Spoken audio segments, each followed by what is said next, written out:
Welcome, heathens and witches, to the Horn and Cauldron podcast. So we're back at it again. I'm John Norgrove. This is Julie Norgrove. We are the hosts of this witchy magical podcast. And today we are talking about protection magic. That's right. So come along with us on this adventure. And what are we talking about? What kind of protection magic? So episode 12, we did an intro to protection magic where we sort of glanced upon a bunch of different pieces of protection magic and how you can kind of like do those from a beginner's level, an entry level, if you will. So go check that one out if you like that, if you're interested in learning more. But this one is basically building upon that knowledge that we have given in that episode. It is definitely not required to listen to this episode, but listen to episode 12 before you get to this episode. Yes, you mean. Absolutely. Yeah. Whatever. Yeah, because they're not directly connected. So this is protection magic, warding, and the evil eye. Yes. So this is pretty interesting. Yeah. I only vaguely understand what the evil eye is, and it's primarily just because I can recognize it because I've worked with it so many times in the Book of Shadows pages that I'm like that I know when to spot an evil eye and like a thing that looks similar but like won't work for a graphic because it's like not right. Yeah, or like you use the wrong blue or something, so it just looks like too off. Or whatever, when I'm having to make a graphic. That's not the evil eye. So, yeah, I can recognize it, but like, yeah. Yeah, you're like, that's not the evil eye, that's its brother, the Steevil eye. The Steevil eye, sinister eye. It's just not as bad, so don't worry about it. Yeah. He's cool. So to talk about these, we have to talk about what Apotropaic magic is. And that's essentially what it is that we're talking about today, is Apotropaic magic. It is a type of magic that is meant to deflect bad luck and ward off the evil eye. There are many cultures throughout the world who use this type of magic, and we see it manifest in many different ways. In fact, it's estimated that about 40% of the world's cultures believe in the evil eye. They may not actually call it the evil eye, they may call it something else, but they believe in the concept that I am shorthanding into the evil eye. Yeah. But the evil eye itself is so popular that we have found amulets dating back 5,000 years. Just evil eye amulets. But we suspect that apotropaic magic is much, much older and may in fact actually go back as far as we've been humans. Yeah. Well, you got to think, right? Whether or not you have like a system or structure of a thing, like if you're trying to do some like like not get messed with witchy stuff, you know, like you're gonna have protection. So, like, of course that works. Well, and protecting yourself is kind of like the most important and kind of like most basic way to do magic is to protect yourself. Mm-hmm. Or to protect those you love, or to invite in good things. Like these are all like really sort of like foundational building blocks for what we sort of know as magic in general. Yeah, totally. So the evil eye is probably the most recognized apotropaic type of magic today. It is essentially a curse that is placed on a subject through envy. This can happen intentionally or on accident. Again, we're going with standard evil eye definitions. So if your definition is a little bit different, that's totally fine. Again, this is such a wide spanning thing that there are a lot. Evil eye means both the curse, yes, and the amulet that protects from the curse.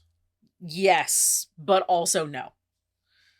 So we'll talk about the curse part itself. So an evil eye curse is when someone gives you the evil eye. So it is both the act of cursing and the curse itself. So in a very broad and sort of traditional sense, the evil eye is when someone is envious of you and looks at you just like a little too hard. Envies what it is that you are, who you are, what you're doing, what you're wearing, just like a little bit too much. So that's the evil eye in its basest sense. So like if I were to like see somebody walking down the street and be like, oh my God, like I love their outfit and like look at their like gigantic bulging wallet full of cash. I'm so envious of that. You should be more concerned about this person's judgment call to be walking down the street with a wallet full of cash. I'm not envious of whatever's wrong with his mind. in my mind, a bunch of different things popped up when I said that. I was like, and their shoes and their really nice bag, See, and they're you also started carrying too a broad dog. with just outfit. And then it was like, am I talking about Paris Hilton? What's going on? Because she like cloned her dogs. Oh yeah, she did have like a weird dog thing. Yeah. So anyway, if you sort of like think and ruminate on that a little bit too much, you, dear listener, may be giving some random person the evil eye purely by accident. You may also be giving it to people on purpose. Of course, the evil eye is also something where somebody is looking at you, but what's throwing shade. So the evil eye is like, this guy's outfit's cooler than mine. It would be great if he fell and hurt himself. Well, yes, Okay. sort of. Yeah. But I imagine that it's probably more like, oh, I wish I could be this person. And it sort of maybe morphs into this like Well, you want harm done to them. Sure. because you're so envious of them, you want something bad to happen to them, whether it's to make yourself feel better or to supplant yourself in their place. It's dumb. You shouldn't be envious of other people, man. Well, that's the whole idea behind the evil eye. And the evil eye as a curse Weird human shit. I don't know about can that. cause bad luck, injuries, invite demons into your body, and even cause death, depending on who you're listening to and what story you're hearing. To the person who is cursed, or to the cursor. Both, potentially. Nice. Primarily to the person who has been cursed, especially in cases where a curse happens unintentionally. It seems like nothing particularly bad befalls that person. But also the argument for me here is, if you did something unintentionally, how are you supposed to know that you're getting bad juju over a thing that you didn't know that you were doing? Or give bad juju. Yeah, exactly, right? Like, you may not know. Sure. So that is what the evil eye is. Now, the charm itself is sometimes called a Nazar, Nazar. That is an amulet that is shaped like an eye. It is usually colored dark blue, and then it's usually shaped like a circle. So it's a dark blue circle with a light blue circle inside of it, and a white circle inside of that, and typically a black circle inside of that, sort of resembling a blue eye. Yes, a dot at the very center. Yeah. Sometimes the edges are painted in yellow or are gilded in metal. These amulets originated in Turkey, and blue is thought to add as a shield against evil and absorbs negativity. And the concentric pattern sort of causes bad energy or bad entities to get confused and lost inside of it. Yeah, funnel them down into the pit. Yeah. It's like pit of no return. Yeah. The eye beads are typically made of dark blue or black glass. So this is the amulet, and beads resembling the amulet are also pretty popular. Mm-hmm. So the eye beads are like dark blue or black glass, and they have little white dots and then blue dots inside of them, or blue and then white, depending on the coloration. Sometimes this kind of flips.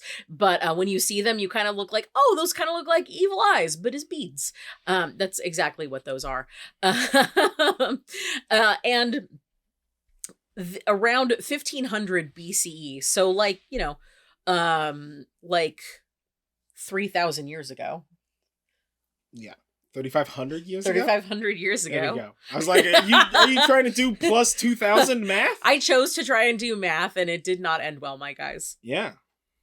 Yeah, it did not. That's okay. So around 1500 BCE, glass beads were very popular in the Mediterranean region, and the popularity of evil eye beads exploded. Dude, we have found them everywhere. They were so hot. So hot back then. And for those of you that have been listening for a while, I would argue that they're still pretty hot, my dude. Well, they go through phases, and right now we're definitely in an up phase. Sure. But like, eyes need to be evil. But like, for context, and for those of you that listen to the podcast regularly, we often talk about like when things happened in the past, as opposed to just saying like in the vague past. So like 1500 BCE, we had like secret religious cults happening, worshiping Persephone and Dionysus and Demeter and Isis all up in Rome. Yeah. We had a variety of Egyptian deities. That was definitely the time when you needed to be like, some of this motherfucker staring at me.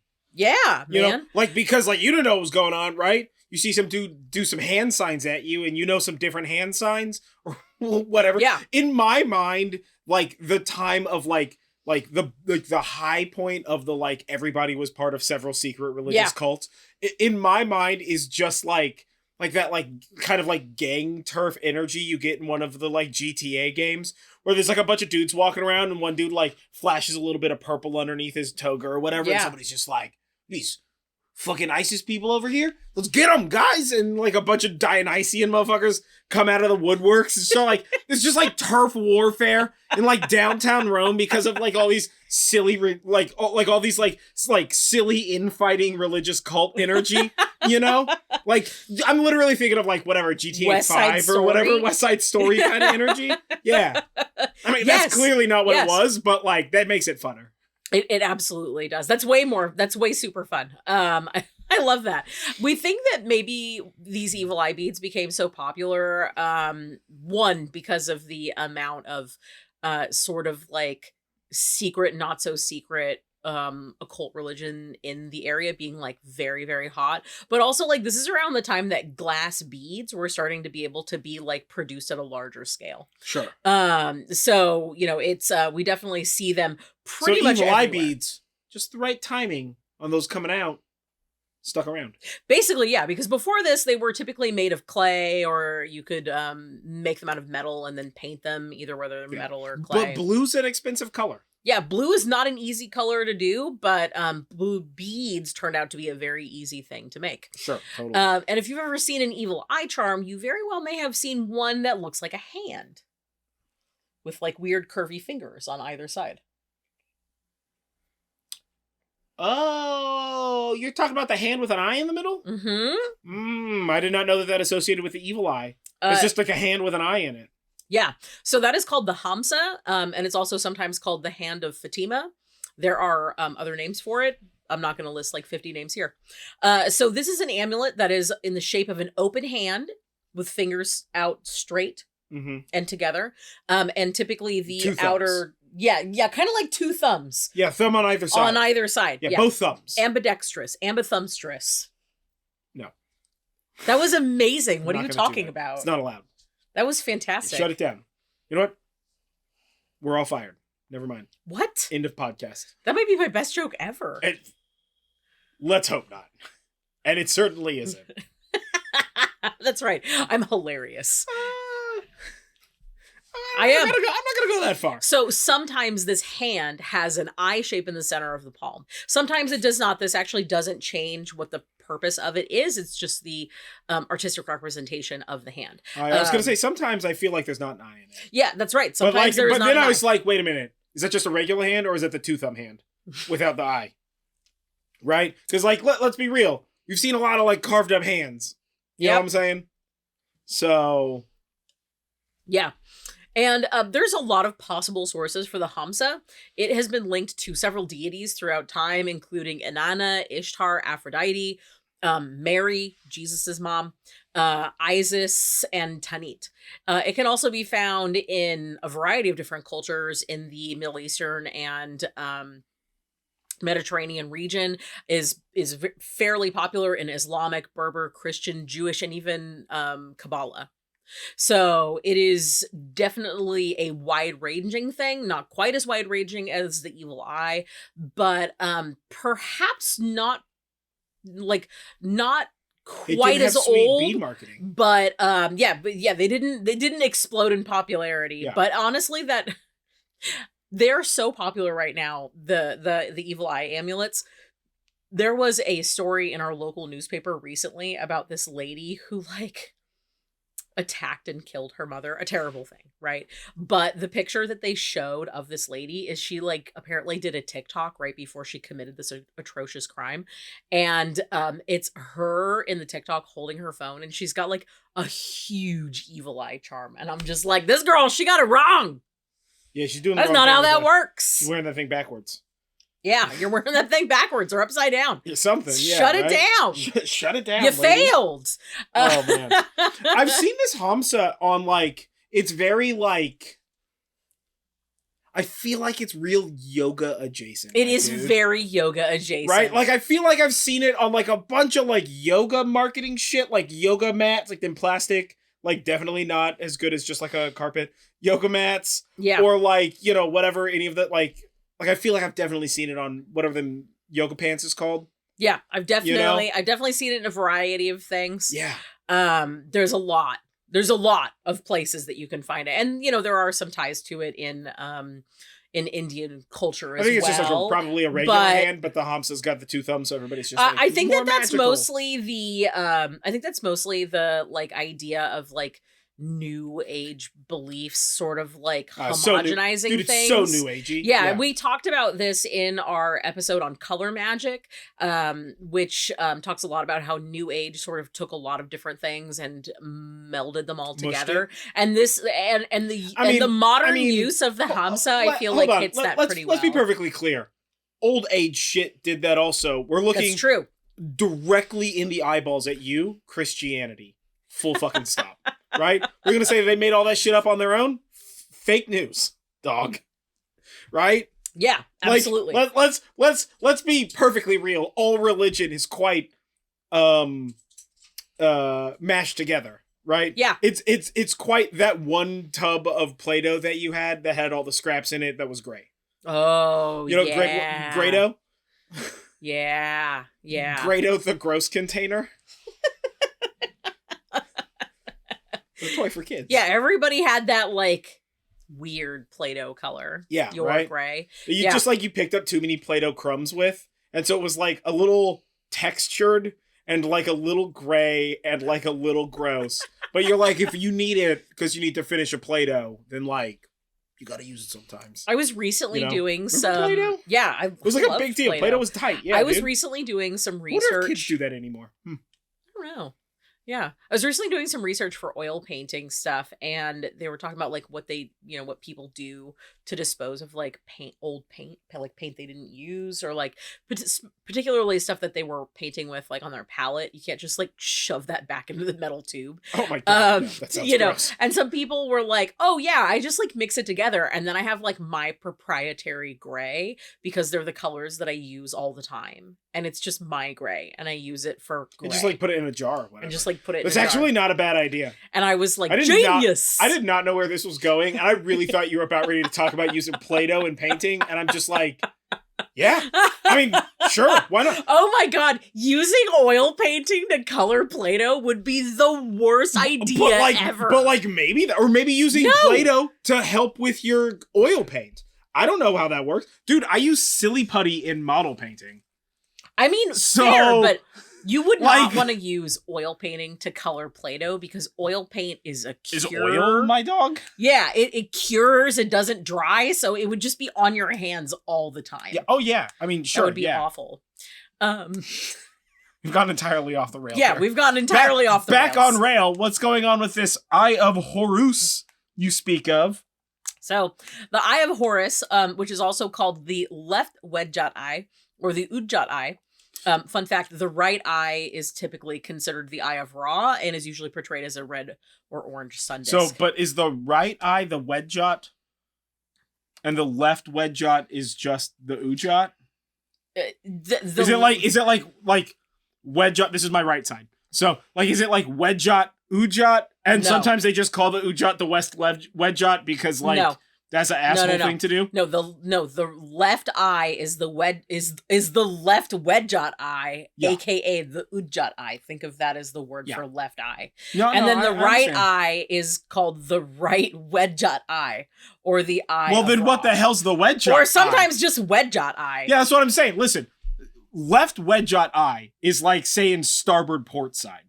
There's port side and starboard port side. I mean, I didn't. Right? Hey, look, dude. I didn't make this up. I am not an Egyptian scholar. We barely understand. I am judging them. What is happening for not saying Ujjat when left Wedjat is so many more words. Yeah. Unless, like, etymologically, Ujjat is just like the abbreviated, like, quick way of saying left Wedjat. It might be. It's like right hand and then like left right hand, and then we just drop the second right hand part, so it's just like left hand and right hand now. Like how you have the two thumbs hand. Yeah, like you got one thumbs hand and two thumbs hand, but the two thumbs hand you can just say two hand. You can drop the thumbs. No, because then that's two hands. Two hands got two thumbs. Works out. All maths. It's just a thick hand. Yeah, but if you have two hands, then you need four thumbs. Yeah, see, look at this. Two hands. It's just a thick hand. Oh, no. Yeah. Does that mean that the Hamsa is not actually one hand with two thumbs, but is two hands with two thumbs? Like, and it's just doing the awkward turtle thing? Just, it's doing this. Yeah, it's doing whatever the this awkward, is. The awkward turtle. I don't know that I've ever called that, but yes. That's what I've always heard of it called. I always assumed that it was a hand behind the hand because two thumbs, although I feel like you'd be able to accomplish a bunch two thumbs hand, is like, not the way that works. I mean, I always assumed that it was just like a stylized Speaking of hand. hands with a weird number of digits. Okay, so that science fiction book written by that man who created a science fiction religion that's now a cult. Hubbard. L. Ron Hubbard. L. Ron Hubbard. What's the name of the science fiction book they made that terrible movie about?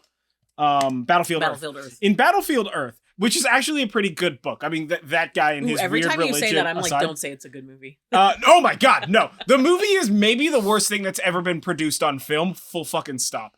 But which is saying something.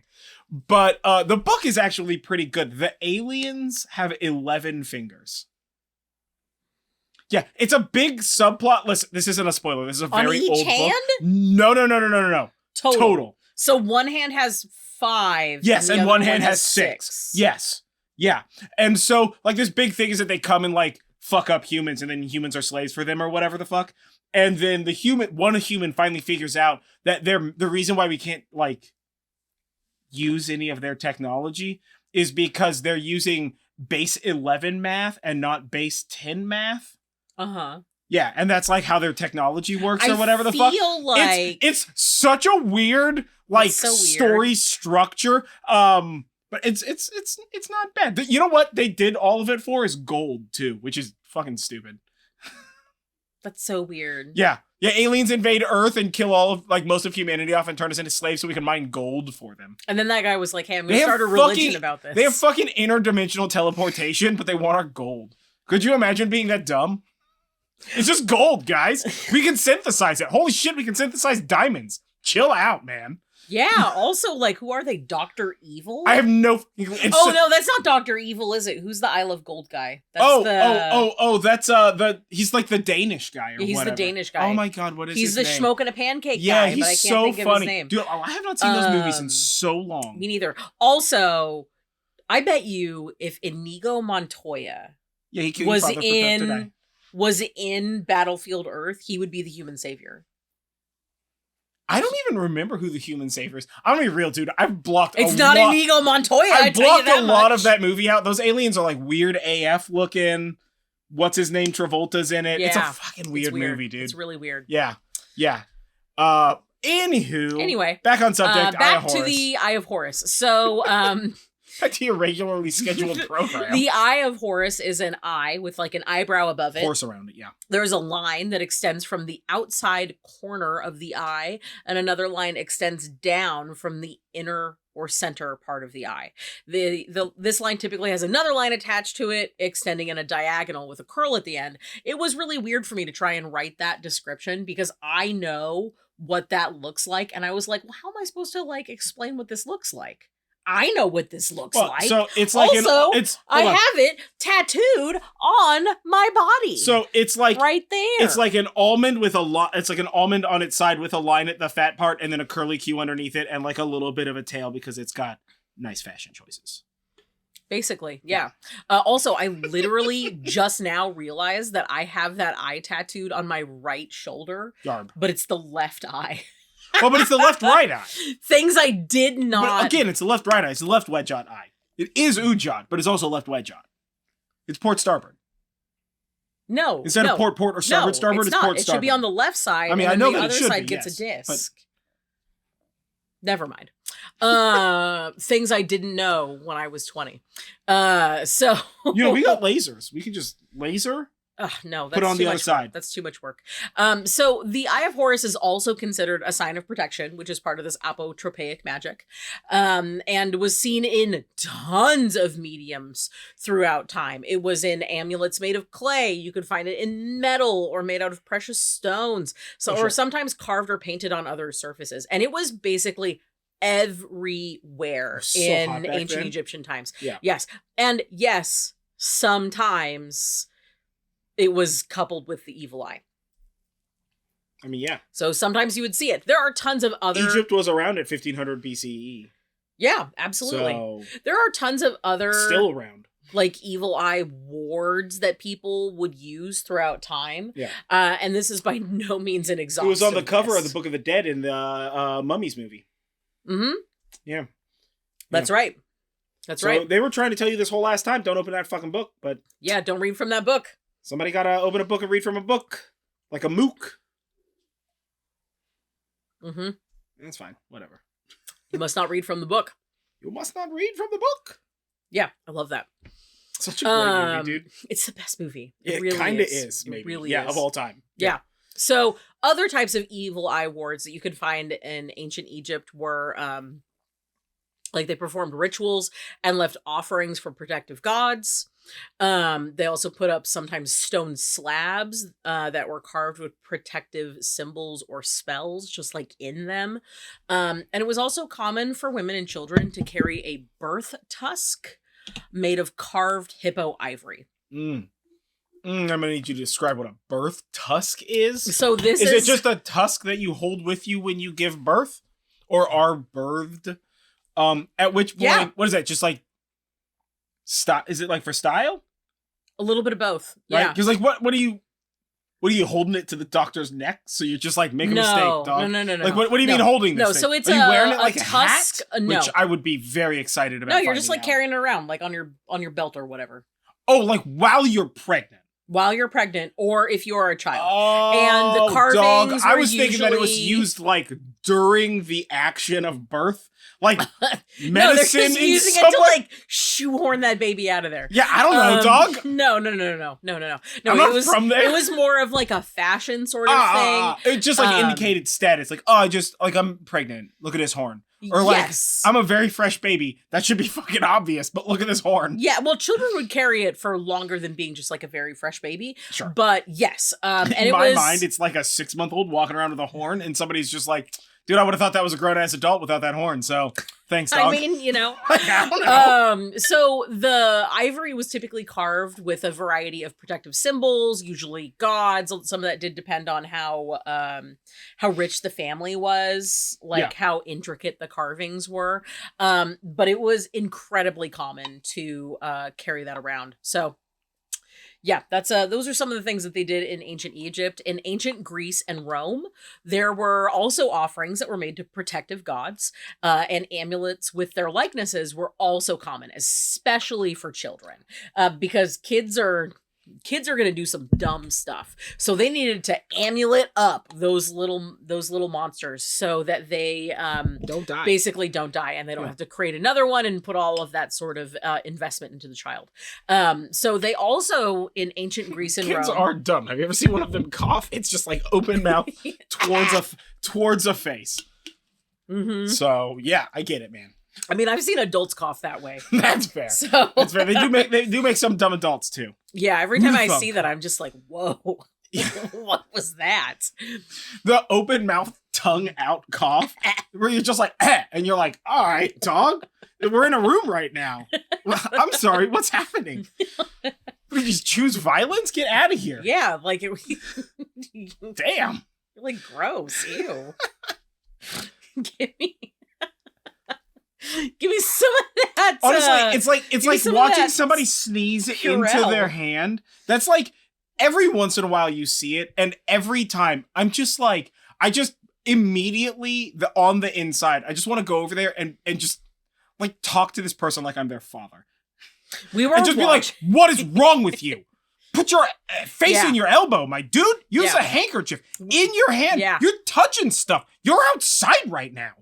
Yeah. You're an adult, We were watching dog. something that was Go pre-Panini away. the other day, and an actor, or like, I don't know if I don't remember if this was like a fictional thing or whether it was like footage Sure. of like It's real just stuff that something happened. we were watching. But like we were watching something the other day, and somebody coughed like fully into their hand, and I was like, "Oh God, that's awful! Why are you doing that?" Hey, my dude, you're gonna need to take like all the showers that are available to you right now. You Yeah. just coughed in your hand, Mike. Yeah.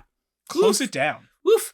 Yeah. Who's doing this? I don't know, right? man. Who are these fucking people? I don't know. Somebody at work like sneezed 3 times today, and I was like, "Oh, I'm glad they're on the other side of the room from me." But like, I was the only person that said "bless you" because I say "bless you" unless there's like a social contract that makes it so that you don't say "bless you," right?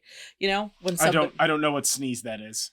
Well, it's mostly Like me. eye contact sneeze. No. They just like look at you in the eye and they're like, Like if somebody "Chew." has a And sneezing you're like, thing, Jesus, sneezes like don't 5 bless times you. in a I row. hope the skeleton Are you gets saying out. "bless you" 5 times? Because like one of the things that happens to me is I sneeze a lot if I get if I have something that I have an intolerance listen, if you're to. sneezing in sequence, I'm not gonna say bless you until the very last of the sequence. But if you sneeze and then I say bless you and you sneeze again, I'm gonna say bless you again.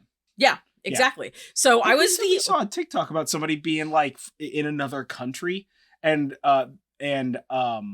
they were asked like, "Oh, I didn't," like they were like, it was brought up, they were like, "I didn't know you were this religious." And the person was like, "What are you talking about?" And they're like, "Well, you say bless you every time somebody sneezes." And they're like, "What else are you supposed to do?" Gesundheit, that's the same Nothing. thing. I prefer shut the fuck up, by the by. It's my favorite thing to do. You can ask her when she sneezes.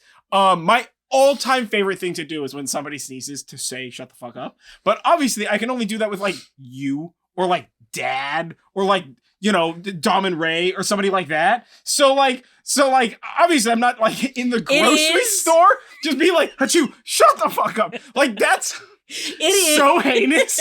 But I'm gonna be real, I'm very afraid that might slip out. So that's why I'm very abrupt on I'm just like, "Bless you." Just get it out before the shut the fuck up happens. You will often do both. It is a glorious thing. It cracks me up every time when I'm in the middle of having like an allergy attack and I'm sneezing like 12 times in a row. And somewhere in the middle, you're like, from another room, you're like, "Shut the fuck up." Yeah. It's the funniest, it's the absolute peak of the mountain of comedy for me is shut the fuck up to a sneeze. Yeah. Just because the real response is bless you and shut the fuck up is the polar opposite. I was the only person in the office today that would say "bless you" to this person who was sneezing, and I was by far not the only person. And I paused. Oh my God. Like the that's first so upsetting. time I didn't pause for a long time. Who's just letting that sneeze? Listen, if you don't say that, the skeletons get out. Or whatever the fuck the magic who is there. sneezed, I can't even see them from from my desk. Yeah, they are you on just the shout that other shit. side. Yeah, I did, Yeah. but I shouted it like how you quietly shout. Yeah. Where you're like, Office- "Bless you." Office appropriate yelling.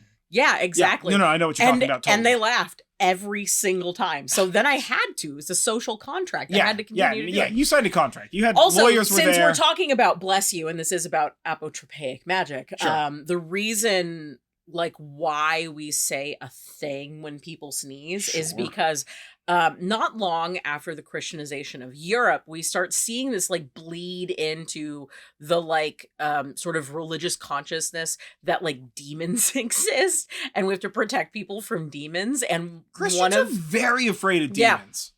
And one of the ways to do that is to say "bless you" when somebody sneezes, because depending on where you were and what time period it was, specifically in the Middle Ages, people thought either the demons would try to crawl into you when you sneezed, or that when you sneezed, you were trying to sneeze the demons out. So they either wanted the demons to stay out or to stay in. So they would say "bless you" as like a whole. I feel like if a demon's gonna crawl into, a yawn is a significantly more useful option, right?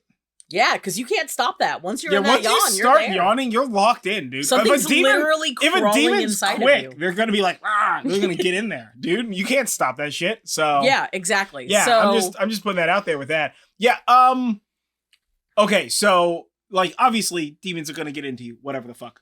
The thing that like I remember the like joke reason why we say "bless you" that I remember from my childhood was that if you don't say "bless you," somebody's skeleton's gonna crawl out of him. What? Yeah, because a sneeze is your skeleton trying to escape. So you say "bless you" to keep that skeleton at bay. Yeah. I don't remember where that's from, but I remember that in my childhood as being like the thing. Not like my family believed it or something, but like amongst my friends, that was like the thing that we talked about. As like a elementary school child. Never heard of that. Oh my God, before. like 3rd, 4th grade child. Yeah. So when I say bless you, I always imagine resisting somebody's skeleton crawling out of their body. Yeah, ever since I was a kid. Okay, but where is the skeleton? Is the skeleton coming out of the mouth or out of the nose? Yeah, out of the mouth. You're like, chew, and then you're gonna see like hands, like skeletal hands reaching out of the mouth. Yeah, totally, 100%. What? Yeah, I don't know. And we were weird kids. It was the 90s. Shit was weird, dog. Man, but see, I was a kid in the 80s, and like different kind of weird, my dude. Things were weird, but different not like that. Weird. Yeah, skeleton. Wild. Okay, so back to ancient Greece and Rome. Yeah, less skeletons, so less good.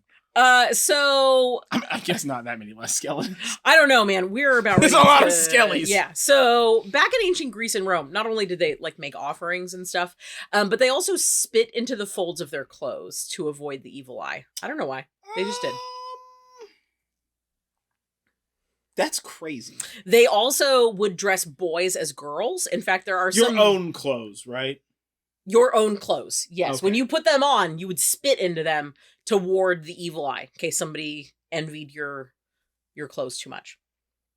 Or you too much. Very weird. Yeah. Okay. So they also dressed little boys as girls for the same reason, to avoid the evil eye. In fact, there are some like is this very why the popular English accounts. dress little boys as girls? I'm gonna be real with you. As far as I'm aware, for like literally up until like the fucking 1800s or early 1900s, everybody dressed as a little girl until they were like 5 or something. Yeah, so right? Because like there's fucking photographs of when like little boys were dressed like little girls when they were very young. It's hard right? to tell. We kind of don't know. So I mean, at some point in time, somebody was like, "Oh, we could just make small boys' clothes, guys," and they're like, "Oh shit, duh." Yeah. I guess tiny pants. I didn't think about that before, right? Or something.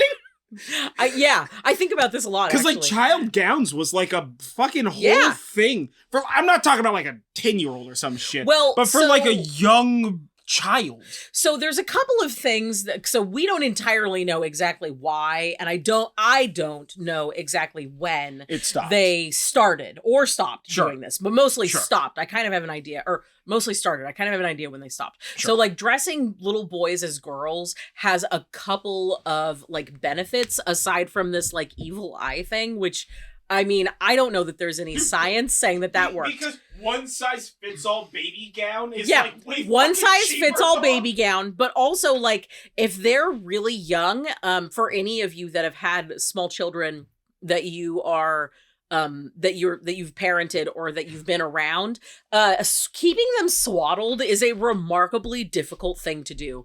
And it is a lot easier to swaddle a baby if they are in a dress, like a long dress, than it is to swaddle them if they are in pants and then you're putting a thing above them because you're binding their legs that many more times, you just right?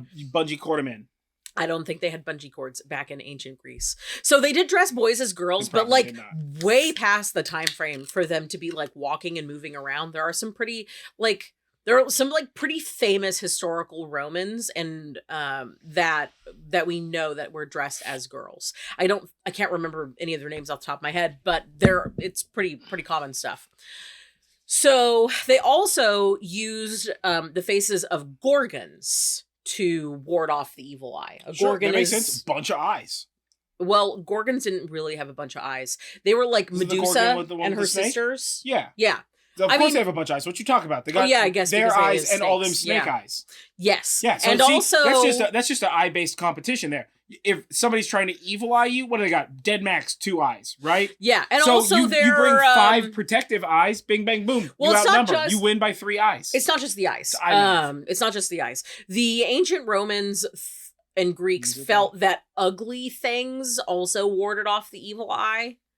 And gorgons were known to be ugly. So that was, I don't know, snake hair is fucking rad. Yeah, but they typically, Greeks carved were wrong. them that way. You know what? They were wrong. I disagree. Snake hair, very cool. They also thought that things that were hilarious would ward off the evil eye. So the ancient Greeks and Romans felt that like ugly things Yeah. And funny things would ward off. So the safest thing in the world is an ugly clown. Actually, no. The safest thing in ancient Rome was phalluses to ward off evil eye. I'm gonna say you just described an evil clown.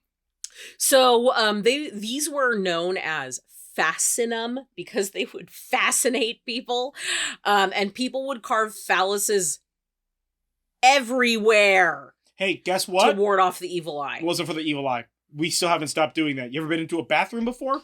Dicks.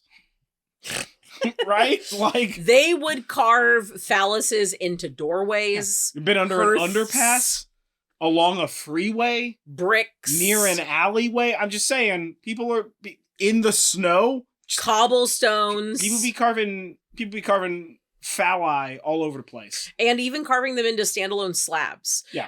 Jewelry depicting phalluses was also everywhere. We have a couple of pieces in like museums, not like us. More than a couple. Like, yeah, oh, I was gonna say, so many I more want than to a say couple. I remember watching a YouTube video about so like, many more than a couple. About like weird penis jewelry across oh my god. time. It's everywhere. It's just like penis jewelry. We see that in every culture, but the Romans were especially into it. Yeah. So we found statues and lamps and hanging charms and wind chimes. Penis wind chime. Are we real? Great. Yeah. Absolute banger. Many times these phalluses or fascinum were carved with wings on them. Sometimes there was whole scenes. Flying penises is just obviously an upgrade to the penis. Yeah. What are you talking about? Yeah, flying That's and hilarious. detachable. I mean, what do we got? Wings on this thing? Like big bird wings? Get it. Yeah. Should have been bat wings, but listen, they didn't have the humor back then. I saw those. No, they also had them with bat wings. Good. They also had them with bug wings. They also would sometimes carve them into like a whole scenery motif. My favorite one that I saw is in the Wikipedia page for Fascinum. Guys, you can find this in the sources in the description below. Yeah. Or to the side or above or to the other side. Or wherever the description Wherever you're watching this is on YouTube and on your podcast network of choice. Watch it in both places. Yeah. Give it a like. Because then you can see our faces. Yeah. So my favorite one is there is a winged phallus that is spitting on an eye of Horus and also like a scorpion. Nice.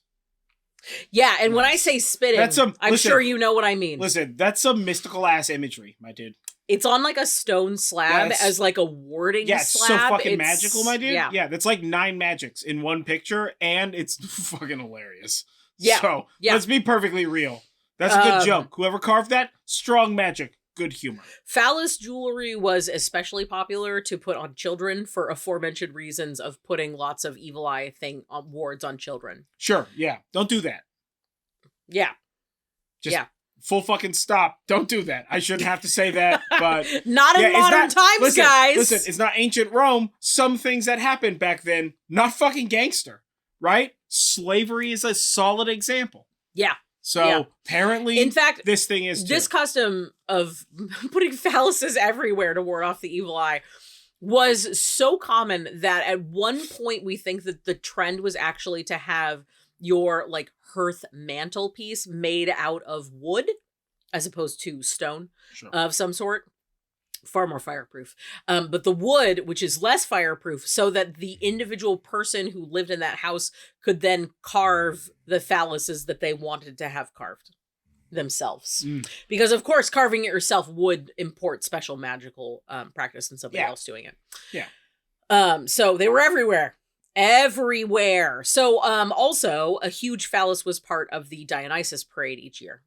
Yeah. For pretty obvious reasons. Yeah. We also do a deep dive on Dionysus, so you can find that in the links below too if you're interested. Who's another big phallus god? Bloody, what's his name? The Celtic god?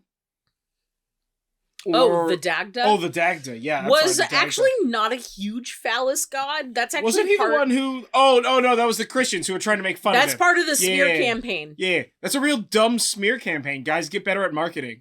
Haha, look at that guy. What a lame. Such a huge dick. That it hangs out of his tunic. Bad marketing, okay. Guy. Yeah, bad marketing. Guess what? He was also supposed to be over 6 feet tall. What's up, ladies? Let's go. Yeah, so that's fine. They lost that battle. That's on them. They made a mistake. You know, everybody does a new Coke. So yeah, exactly. That was the Christian church's new Coke. Yeah, exactly. I was talking this guy's dick up. Yeah.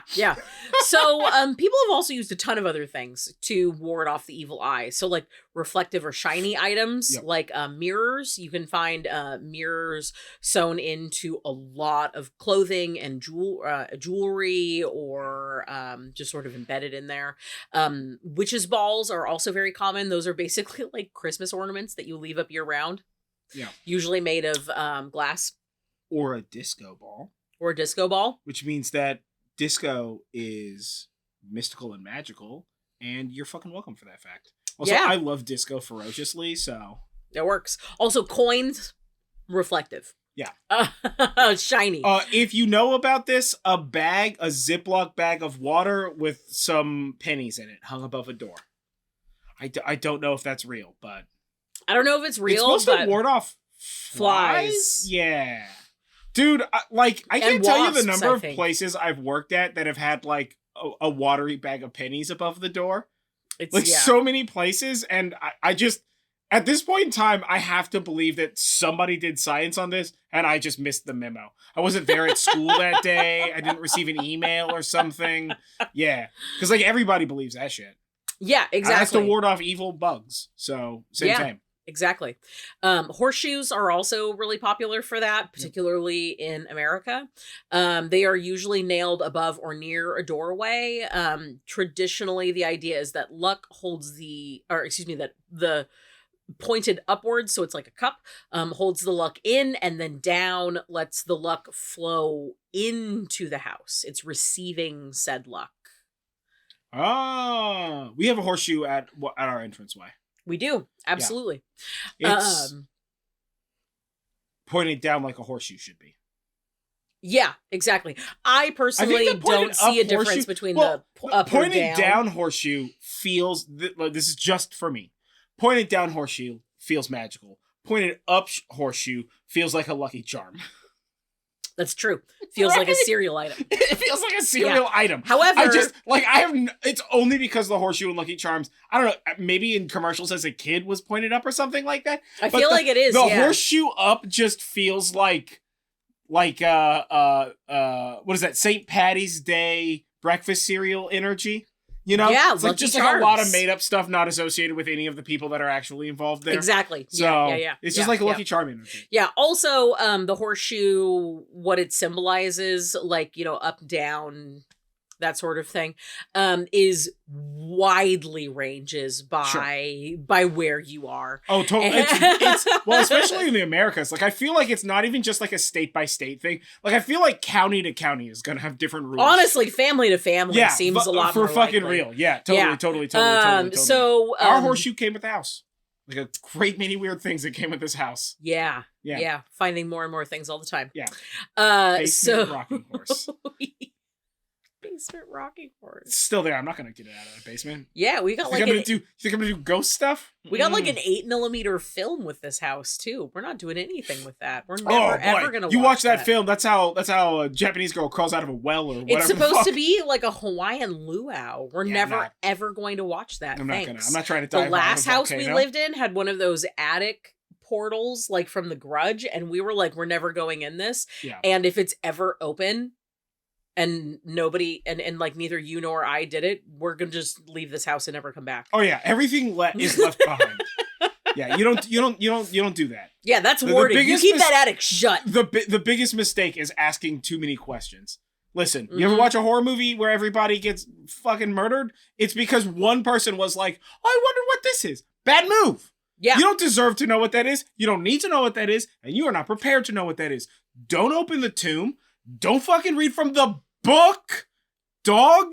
Damn. All right. And for sure, do not be rooting around in attics and places like that. You are not supposed to be rooting around in. Yeah. Is that attic finished? No. Hire a fucking professional. Yeah. Because that guy's coming in here wearing a bunch of jewelry or whatever the fuck. Make sure he doesn't die in that attic. Yeah.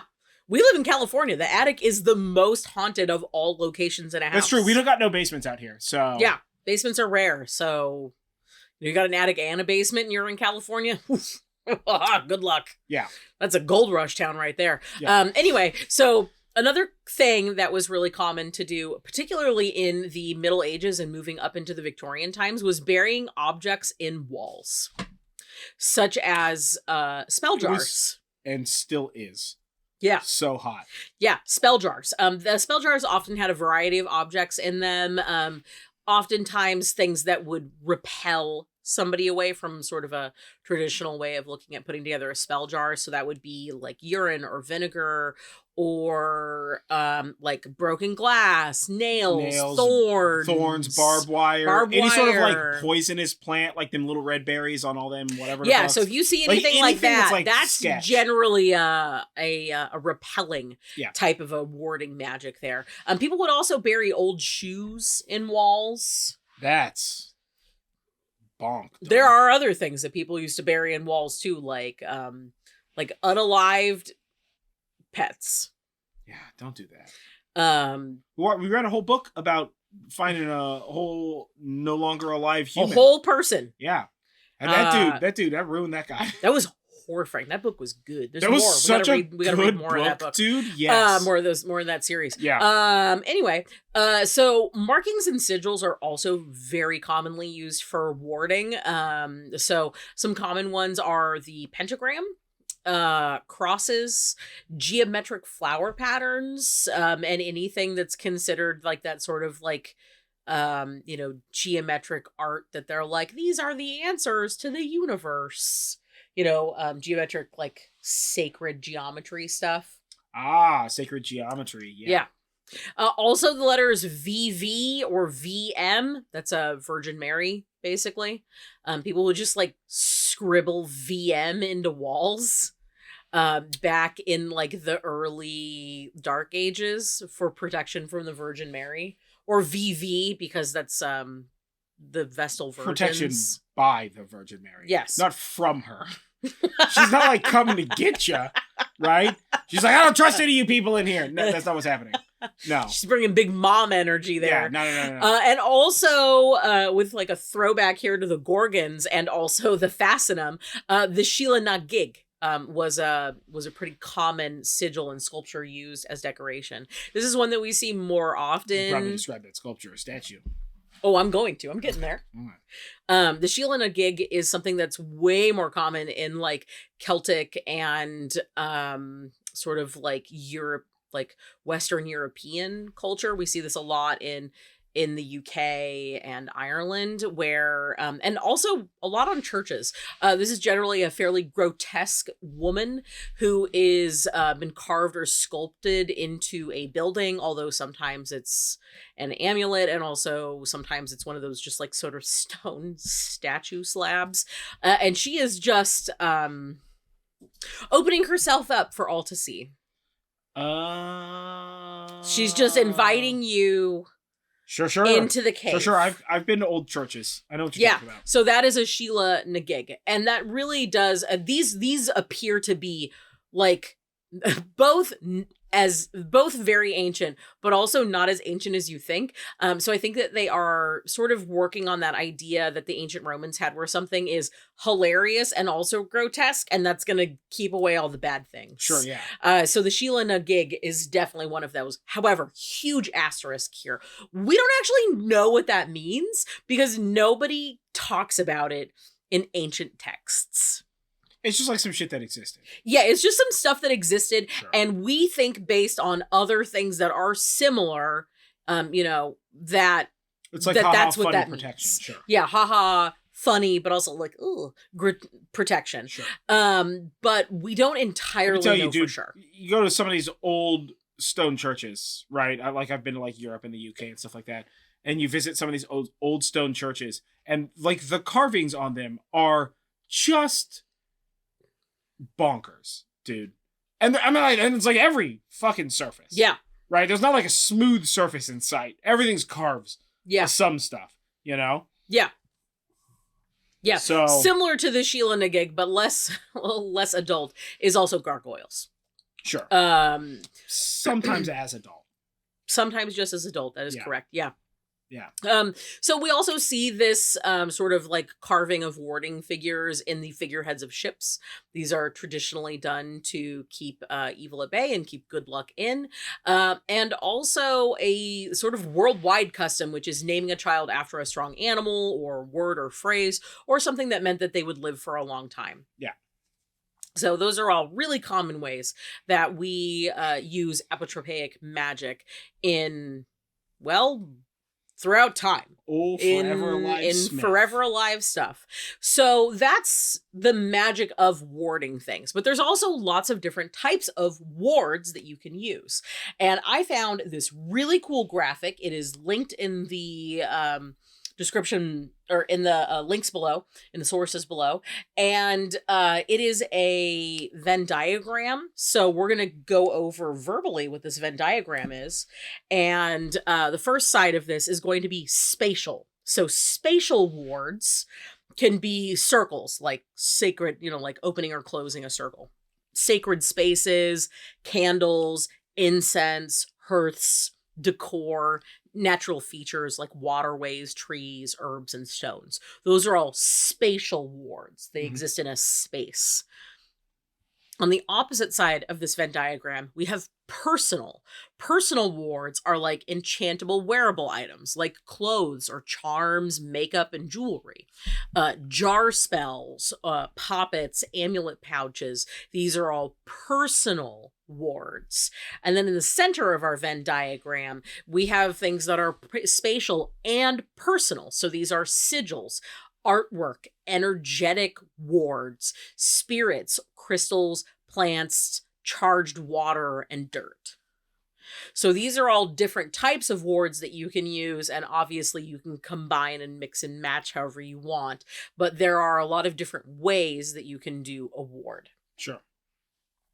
So we work with wards realistically in like a few ways. We do have some warding spell jars around. We definitely have symbols. John was saying we have a horseshoe that's put up. The horseshoe is part of...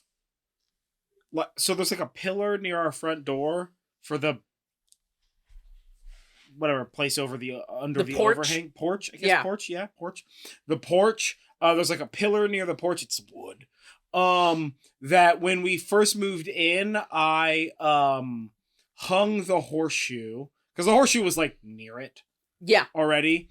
So I hung the horseshoe and then it like painted sigils and runes on. I used a secret time. I used a Sharpie. Because a Sharpie is a fine instrument to paint sigils and wards with. A good quality Sharpie, I think it's the red Sharpie, is the ultra permanent Sharpie, as opposed to the standard Sharpie is permanent, but it's technically like a semi-permanent, and they make it like a super permanent or ultra permanent or something like that that's like even more permanent than whatever. Total aside. But it's a fantastic thing for doing sigils and such like that on a thing because it is permanent. It's not going to like fade under ultraviolet light like in the sunlight, and it's not damaging like carving. Yeah. Right? So like carving is like damaging and like a little bit more whatever, whereas something like a Sharpie, as well as a Sharpie won't like flake off like paint will, because a porous surface like wood will absorb the ink in depth. So if you did have to like do like a light sanding or like scrub it because like it got a mess on it, I can't even begin to fathom what the fuck that means. Then it's not going to like immediately be damaged, and it's also like super readily available and easy, which is part of that whole like, and, we've talked about this a million times in this podcast, is like just because the like ancient ritual requires you to use like Eye of Newt, blood of an eagle or whatever the fuck, doesn't mean you need to be going out there touching eagles and shit. You know? Don't do like, that. Be please. practical, not a criminal. So Yes. this is America. Don't touch eagles. Yeah. But we also have a scarecrow that John made that lives in front of the house. Yeah. And that's definitely a scarecrow is a type of a ward. He has a shield face. So, yeah, he has a shield face that once had an arrow in it. It once had many arrows in it. Yeah, once had several arrows. Yeah, it was our arrow scarecrow. It was our arrow crow for a little while at a different house, and then now it's our scarecrow at this house. Yeah. It has the same cloak. It's like sticks and metal, this thing. But it has had the same cloak for, God, like since 8 we moved years in or something. Yeah. So 7 years. So yeah. Yeah, a long time. A very long time. Yeah. It's covered in a fair amount of wax from candles. It's got in the past like moss and dirt. Yeah, and, it's fine. Yeah, he's doing great. I'm sure it's horrifying to normies that drive up this road because it's on the road. It's like right at. It's like right there. Yeah. Yeah. So that's one of our warding things. Keep the demons away. We also around Halloween time got a gargoyle. We actually have a short video that talks about our Samhain. Like first day of like fall Samhain kind of like shopping day, and we feature our little gargoyle in there. So we have a gargoyle. We also inside of the house have a variety of wards sort of randomly throughout the house because we collect things. And we're maximalists. Yeah. We have talismans at our altars. I also have like personal wearable type of things. Personable. It keeps personable. The demons away. I am. So yeah, I have like jewelry that I wear that is specific to warding. Some things I wear every day. Some things I wear only when I feel like I need that extra oomph to it. That sort of thing. You spill salt, you throw it over the shoulder. It's also a form of warding. Yeah. But also, we do sometimes something. You just throw it over the shoulder. Sometimes you just feel a little salty. Give it a little one of these. Yeah, you're just like, one of these. Who's ever back there? Whichever side is the side that you're supposed to do it at. Like, I know there's a bunch of rules to this stuff, but like as far back as I can remember, fuck your rules. I'm gonna do whatever I want. Also, there's only as many rules as you want there to be. This is magic. It's beautiful. Yeah. So, but we I also have, like, tattoos that are wardy. I do too. So do you. Obviously, the Eye of Horus. Yeah, sure. So another thing that we do is something that arguably everyone does that is warding, but nobody really thinks about, and that's locking your doors. It's true. That is both a physical and can be a magical ward. You can literally charge that so that every time you lock the door, that stops bad energy from getting into your house. Totally, dude. So that's an easy peasy way to do that sort of thing, especially for people who are in the broom closet. There's a lot of different ways that you can do wards, but you know it's also kind of like warding using a VPN. No, I'm just kidding. We're not sponsored by anybody. Sponsored by? No. Yeah, we're not sponsored by anybody, but technically speaking, using a VPN is a type of warding. Yes. So yeah. Whatever, sponsor us. I'm just putting That's that out there. true. Yeah. I just thought about that for the first time ever. Yeah, please pay us. Yeah, sure. Yeah. To make commercials. So with all that said, we wrote a spell about this, and this is sort of, so we're going to be doing this ourselves. We have not quite sourced all of the items yet because there are some things that we want to kind of like figure out first. / more importantly than sourcing all of the items, it is still fucking winter out here. Yeah, we are. There's a lot of rain. Listen, it's not your guys' winter. I know that like most of the country right now is being absolutely hammered by ice and snow. I'm sorry about that. That sounds awful, my dudes. Stay warm and, tell Jack Frost to eat a dick. But out here in California, it is not like extremely cold and snowy. However, it is raining like a nightmare amount. Not like floody Danger Boy, but like certainly enough that you don't want to do stuff. I had some yard work I had to do the other day and was like outside chainsawing for like 4 hours in the rain. And I was like wet, dog. Like yeah, we have like a tiny river that is flowing through our driveway. Yeah, we've got driveway river. Yeah. He comes once a year. It's fine. It stays for like half the year. That's fine. We live in basically a temperate rainforest, so this is not a surprise for us. Yeah. We know this is expected. So we're not gonna really do this until the weather dries up a bit. Yeah. But this is something that we started talking about doing actually before we started working on this podcast. And it just happens to work out. That this is like gonna go with this. Yeah, so we're going to be calling this like a spirit tree warding spell. So this spell combines the principles of the Japanese practice, Japanese and Shinto practice, I should say, of Shibanawa. It also combines the ideas behind Clutie trees and sacred groves. So Shimenawa are hemp ropes that are decorated with tassels and paper that denote a Shinto shrine for a nature kami. Clutie trees, which are typically found next to Clutie wells. We've actually talked about in a few different episodes of the podcast. These have strips of cloth tied to them that represent wishes. And this cloth is tied to their branches. This is primarily an English and Scottish tradition, but you do see this in a variety of places throughout the world, particularly the Western world. And sacred groves, dating back to ancient times, have been found throughout the world and are often a place of spiritual power. They're everywhere. Trees are dope.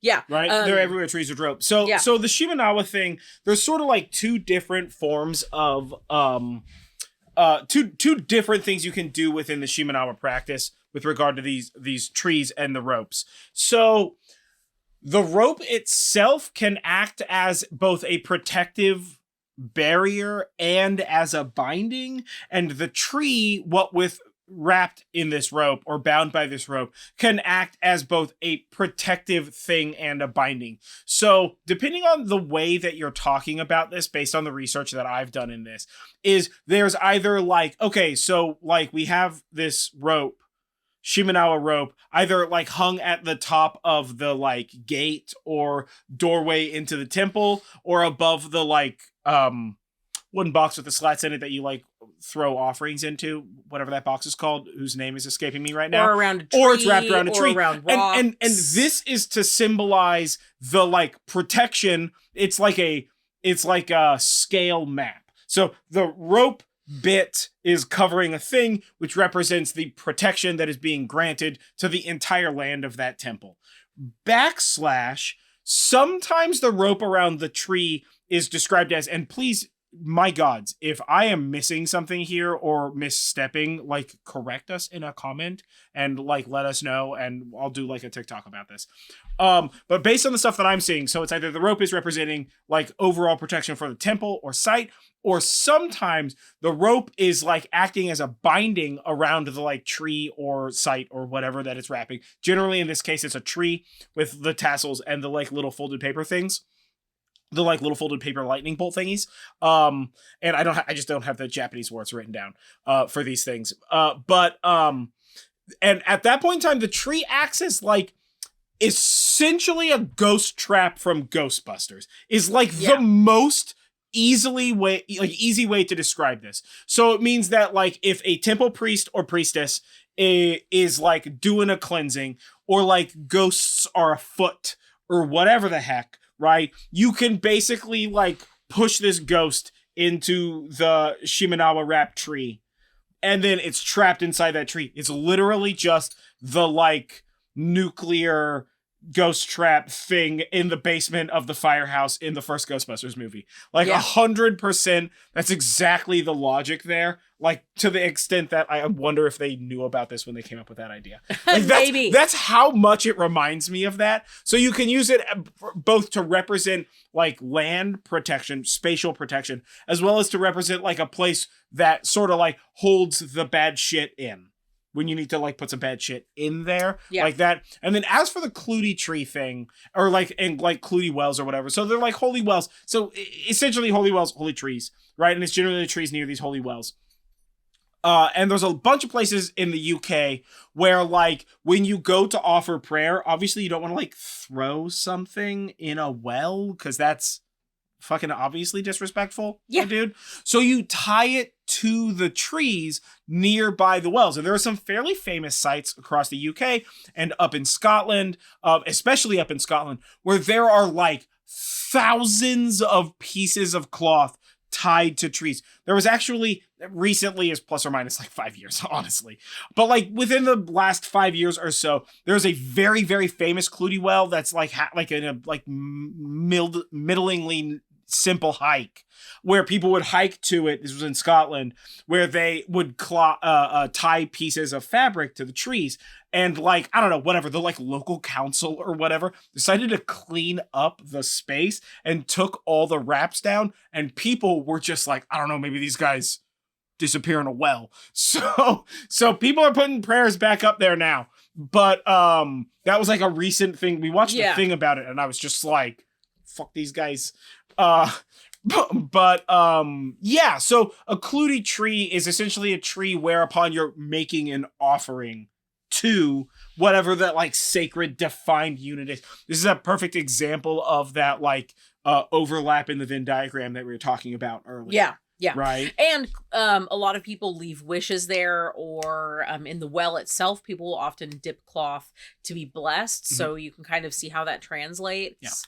Yeah. And the practice Make sure to rotate that baby though, so that way you get the ankle. You don't need no Trojans nicking somebody in the ankle or whatever the hell that was about. So sacred groves and sacred trees are something don't dip that babies in wells. Go. Yes, please don't. I shouldn't have to say that. So sacred groves and sacred trees are things that go back basically as far as we can possibly find. People have been like, wow, this is a cool old tree, particularly spiritual, or cool old place, particularly spiritual, and been... Or look at these redwoods. Yeah. We're not going to go here anymore, particularly spiritual. So sacred groves are often a place of noted spiritual power in ancient times and even into modern times, especially as we sort of like bring back the idea of practicing these old timey religions and getting back in tune with the earth, are a place where sacred rituals are often performed and were often performed. And we also have a lot of evidence of offerings being made in sacred groves. There are a ton of resources and ideas about sacred trees and things, everything from Lord of the Rings to, and obviously, to Beowulf, like, if you live to in a Yggdrasil. place, almost every place had some sort of a tree, what with an especially important tree. So like in Norse stuff, giving it tree. Would be the yew tree, right? In Celtic stuff, you have like oaks and you have pines and you have, so like every place sort of had like a particularly sacred tree. Yeah. Thing. And we think that actually the whole idea behind... the trees are huge, so some of that shit just magical looking. Yeah, and we think that the whole idea behind like maypoles may actually be part of like sacred tree veneration. So there's a lot of stuff that kind of goes into that. So we sort of took all of these concepts and put them together into a spell. So we for did this Captain spell, Planet these concepts. We did, by their powers combined. Yeah.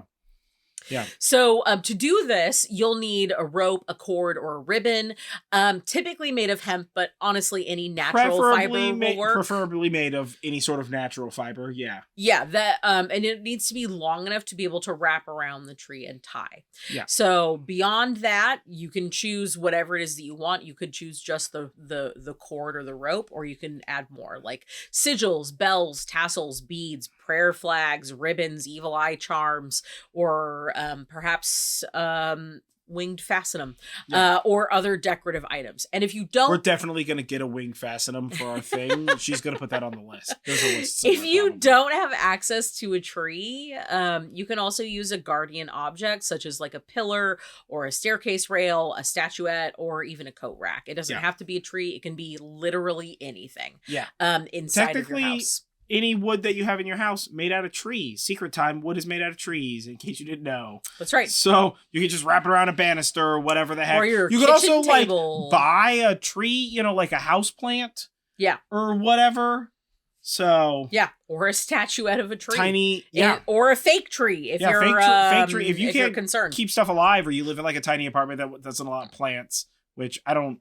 That sounds like a dystopian nightmare hellscape. Mostly if you live in a tiny apartment and are not planty. Yeah. But you can just get like a plastic tree or whatever. Get like a fake tree that's made out of wood. Yeah, so use your imagination there.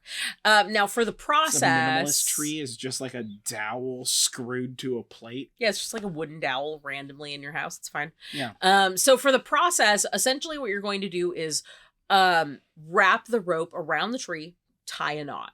From there, you'll want to hang or tie your decorative items on the rope. And after you're done, you want to visualize the tree filtering out bad energy and letting in good energy. Bind this sort of guardian energy to the knot that you tied, since this knot essentially closes the circle. You can also use the energy of this tree to ground you or to power your spells. That is some additional stuff that you can add in as oomph there. And offerings can also be made at the tree to honor its work as protector and recharge its magical power. As far as offerings go, use whatever it is that you want. We definitely have an episode on offerings coming up because it's something that we get a lot of questions about, and that I think a lot of people are concerned about leaving the right offerings. But I always try to leave an offering the of offering that something you that can makes sense and want to leave is always the right offering. You don't need to be that particular about it. I mean, like, if you want to be that particular, be that particular. Go ahead, but you definitely don't need to be. But, like, you don't need to be that particular. Yeah. And also, like, if you live in a place where pomegranates are $97 a piece, and the thing that you want to leave, and, like, the thing that you're doing, it makes you want that a pomegranate's the only option, like, you know, maybe take a Polaroid. Also, if it is an actual tree and you want to leave it an offering, you could just give it enchanted water. Yeah. It doesn't have to be anything pour one out for fancy. the tree homies, dog.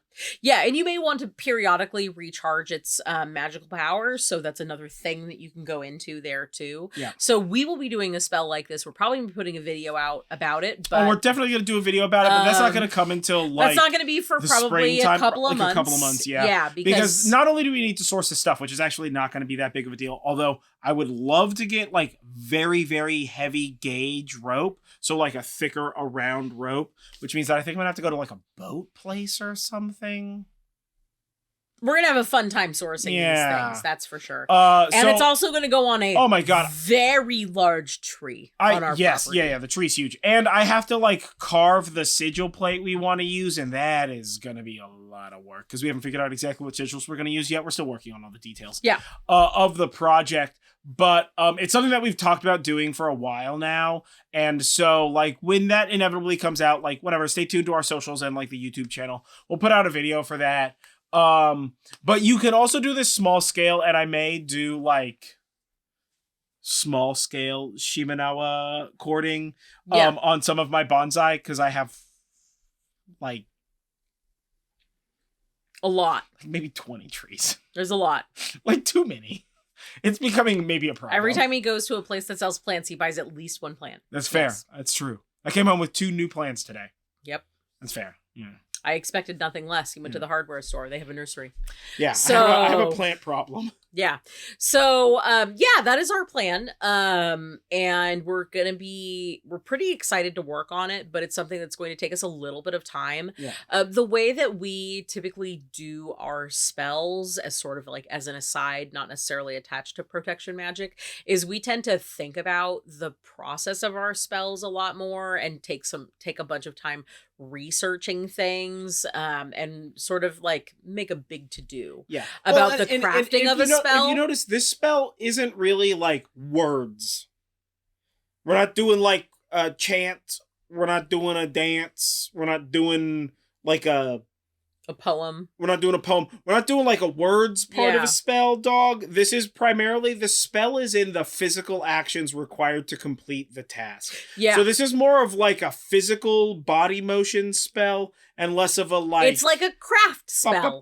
Rituals with your sound. So our spells sort of fall into 2 categories, like a heavily researched and like very heavily craft sort of spell, or an absolute off the cuff chaos magic type of situation. That's true. We basically do one or the other. However, for you as our dear listeners, how you can definitely modify this approach to doing a warding type protection thing however you like. If there's something you want to say, go ahead and say it. If you don't want to say anything, that's fine too. Make this, as with all of the things that we do, we want these things to empower you and inspire you, not trap you into it has to be done this very specific way. So take what we've done and make it your own. Don't listen to old European dudes being like, the only way to do a magic spell is if you do all these, you got to complete these riddles 3 ass energy, dude. Fuck that. shit. Yeah. It's like so not my thing, dude. Like so frequently, and like especially if you've listened to this podcast for a while, I feel like this is like incredibly obvious energy, but like Julie and I do violently different forms of magic, right? Even though we both like dabble in the order of chaos, right? The like in like chaos TM. Yeah. to hyper simplify it. And if you don't know what that means, we did a whole episode on chaos magic and talked at length We'll do more about how it's we fine. do There's that. so You can much. find those in our in the recommended episodes list down below next to the sources. But like we definitely do things in a different way. And I think like even warding. So like when we're doing like big ritual like like for a blot or a sabbat or whatever, right? Like the way that you open and close a circle is entirely different than the way that I ward the like Norse thing within that space. Yeah. Right? Because when we do our ritual, Julie like opens it and does like the first half of her thing, and then I do my thing, and then she does the second half of her thing, and then she closes the circle. Yeah. Right? Because like I don't do no circle protection ass stuff. You know what? Personally, when I'm not doing something where there's like other people involved, I'm including you. Sure. Like you don't count here. I'm not a person. So like unless I've never claimed to be a person. Unless there's I feel other like that's people obvious. involved, I don't really cast a circle because I have a circle that comes along with me everywhere. So I don't need to do that necessarily. But we really want to just like empower people to like do the thing. So make it your own thing. And definitely let us know what you come up with. We absolutely love that. Yeah. What is your I feel like what I want the takeaway question from this podcast is like, what is your like go-to warding thing? Yeah. Right? I kind of don't really do warding. Right? I feel like and like whatever, take this with a grain of salt. I feel like I'm very pro demons. So TM. Well, pro demons doesn't I feel like I'm like very much of the idea that like if this person wants to put out bad energy, like that's gangster, but so long as I'm not like involved in whatever the fucking dumb drama is, that's just not my problem. So I feel like if I had to really describe my warding in like as few words as possible, like Reader's Digest that energy, my dude, I'm just gonna say like my go-to warding is your fucking problems are yours, dog. That's it. That 100% is it. Is just like the base consciousness like vibration of like, all right, like that's gangster that you're having a sass, but that shit's not my shit. So I'll help you if you need it, but like I'm not here for that. Like just it's very like just like as long as you don't participate in it. I feel like we recently watched an anime where somebody was talking about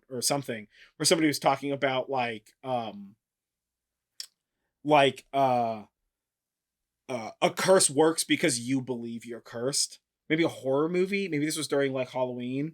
Maybe. Where the lady was just like, you just have to accept that you're not cursed. And the guy's like, but look at all this bad stuff. And she's like, you're just klutzy, dog. Or whatever. Because he was basically like a curse, like the power of a curse is entirely dependent on the fact that like you confidently believe that curse is definitely affecting you. Yeah. So like the feedback loop is that it's going to get you more. Well, that is in essence, intention. How that works. Yes, that is straight, just raw dogging chaos intention, which is obviously my go-to answer to most things. Yeah. It's just like raw dogging chaos. Yeah, it's pretty awful, but basically, I would say that like an accurate way to look at that is like, don't think that bad things are happening to you. Yeah. And try to do that thing. Not positive not toxic positivity. Yeah. But try to brush that off. My personal and favorite way of warding is, well, first of all, I wear some devotional jewelry, which has some like warding baked into it. I wear jewelry that connects me closer to the Fae and to Aphrodite. my patron goddess. But aside from that, my personal favorite way of warding is when I feel like somebody done gave me a bit of the evil eye, is to turn that around and make their feelings towards me enhance me. Yeah. That is, and that's one of the things that I do as car spells usually. Listen, you put iocane powder in both things. Yeah. Guaranteed safe. You know, or ask that they get what they deserve, which is not entirely not an evil eye protection thing, but that's typically the way that I handle that. Is if they are being away at me, then I'm going to turn that into a way that benefits me. So that's the way that I most commonly handle warding, aside from crafting, and we have, you know, a variety of things. Yeah. So yeah, which is like kind of the same energy, but like also a very different approach, right? Yes. Like I definitely have my like weird whatever like ritual shit that I'm constantly doing or whatever the heck. Yeah. You know, but generally that's always in the positive. You know, it's like the upside down tarot thing. Like I just don't participate in upside down tarot cards. It's too much work. Honestly, that's the main reason why it's too much work. I'm not going to do that, man. I got too many tarot decks to memorize as much as I have to anyway. I mean, I got to do that. And that's kind of my thing with warding, but like I definitely, if I'm feeling like particularly like somebody's trying to fuck with me or whatever, which I mean, it's been forever because like I work for myself, so who's gonna hate me? Me? What's up? But I've definitely been like, you know, sigil in the wallet boy. Yeah. You know, or whatever. For that bonus gangster. But yeah, man. I think that it's important to recognize that like there's not a uniform answer for how one should do warding and like evil eye and like protection tier stuff. Yeah, I mean, if you want to be do what like vibes with you the best. Yeah, like if you want to be like Benny from The Mummy, where he's got a necklace of every religion that he possibly can to ward off evil. I thought you were talking about the Jets. Nope. Benny from The Mummy. I'm bringing that full circle. So with that, God damn, he's so great as he's just like, just as this mummy's approaching him, which is arguably terrifying. Yeah. Right? That mummy was like not gangster. It wasn't hot mummy yet. Right? Yeah. And he's just like, no, not this one. Not this one. Not this one. And finally he says one, and the mummy's just like, wait a minute. You one of these people? And he was just like, yes! If it keeps me alive, why not? Oh my god, he's such a great character. Yeah. So with that, we would like to thank our patrons who help us do what we do, and every time a little bit better. So huge shout out and thank you to Alan, Miranda, Helena, Alexa, Somewhere, and Panda. We appreciate you, and we appreciate how you help us do things. And if you're interested in joining our Patreon, which has periodically special little goodies and also Book of Shadows pages with the spells and correspondences. We also have a Patreon only Discord channel, as well as for one of the tiers of our Patreon, we have like a monthly hangout. Yeah. So if you wanna do any of that energy, then check that stuff out. We're patreon.com/nerdjive. Links will be wherever the hell links are and such like that. But so that's like whatever, like warding and banishing and like evil eye and all that kind of stuff. I learned a ton. Apotropaic magic. Totally made up word. Never heard that word before. I saw that and was like, really? There's a word for this? Okay. Fake news. I don't believe it. I believe that somebody just made that word up 4 years ago. Lies. Yeah. Lies and blaspheming. So either way, I have been John Norgrove. This has been Julie Norgrove. This has been the Horn and Cauldron podcast. And we will catch you guys next time for more magically informative goodness and sidetracks. Because that's all I'm bringing is sidetracks. So we will catch you guys later. Stay magical, folks. Yeah, and don't forget, breathe in self-confidence and breathe out self-doubt.